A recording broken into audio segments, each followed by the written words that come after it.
Of the 28 films in which she appeared, Marilyn Monroe received top billing in only 6 of them. Nevertheless, she would become the most written about star in film history. George Axelrod wrote 2 of the films in which critics say she did her best work, The 7-Year Itch and Bus Stop. Pictured with her here on location for Bus Stop, Axelrod had compassion for someone who to him seemed more like Norma Jean Mortensen than Marilyn Monroe. Can you imagine what it's like to be somebody with no background whatsoever, who wake up in the morning, look in the mirror and realize you're Marilyn Monroe?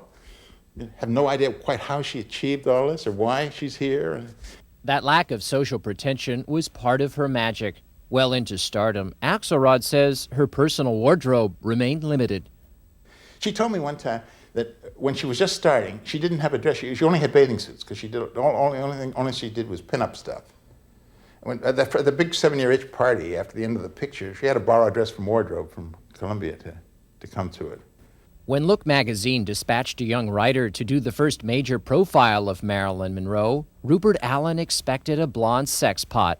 She was sexy, but also thoughtful and curious. She loved to read and talk about art. Marilyn Monroe and Rupert Allan began a long friendship. When he became a publicist, Marilyn hired Allan to represent her during the filming of Let's Make Love and for her last film, The Misfits.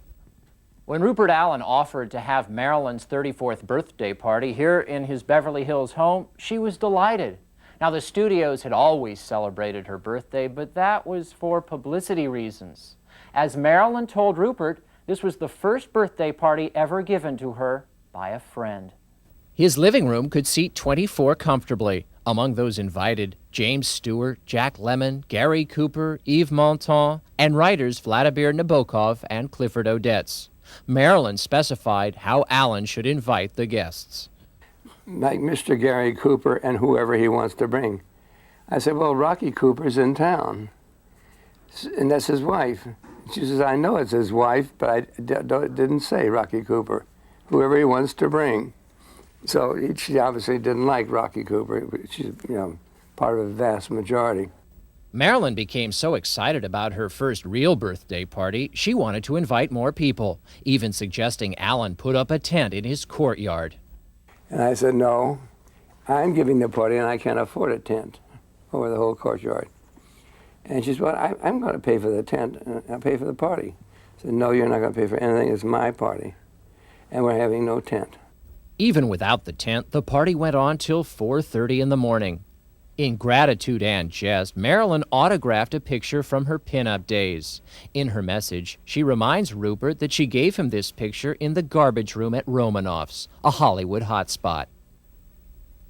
15 years after that pinup was taken, Douglas Kirkland photographed Marilyn between the sheets. When they met, he was surprised, even disappointed she was so wholesome and friendly. Her allure undeniable, he captures someone who seems to laugh at all the attention lavished upon her image. Like George Axelrod, perhaps Douglas Kirkland saw Norma Jean Mortensen more than Marilyn Monroe.